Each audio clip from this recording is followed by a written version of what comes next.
अस्सलाम वालेकुम हाज़रीन ऐं नाज़रीन। ड्रामा सीरियल पंहिंजा वेरी जी न्यू अपडेट तव्हां सां शेयर कंदा हलूं। उमेद कयां थो तव्हां सभु ठीक ठाक ऐं खैरियत सां हूंदव, चङा भला तकड़ा फिट फाट हूंदव।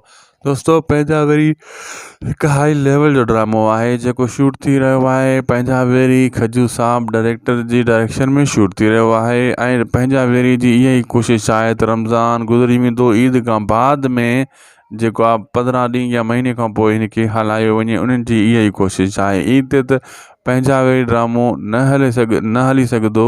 उन्हनि जी कोशिशि आहे चलो ईद ते नथो हली सघे छो त ओतिरे ताईं शूट न थी सघंदो।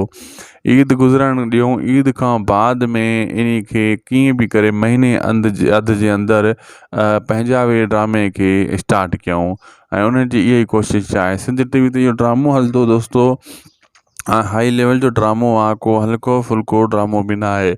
पंहिंजा वरी जेका बि लोकेशन हूंदी उहा घणो कर त मीरपुर साइड ॾे हूंदी। घोटकी, मीरपुर, डहरकी, उबावड़ो, इन्हनि साइडनि में इन्हनि जा सीन शूट कया वेंदा। मीरपुर माथेलो में घणो करे इन जो सेट लॻायो वेंदो ऐं पंहिंजा वेरी ड्रामे जी बक़ाया जिथे जेका आख़िरी ताईं शूटिंग हूंदी उहा इलाही कई वेंदी। दोस्तों, असांखे ॾींदा इजाज़त जे तव्हां वीडियो अची ताईं ॾिठो, महिरबानी करे लाइक सब्सक्राइब शेयर ज़रूरु कंदा। अल्लाह हाफ़िज़।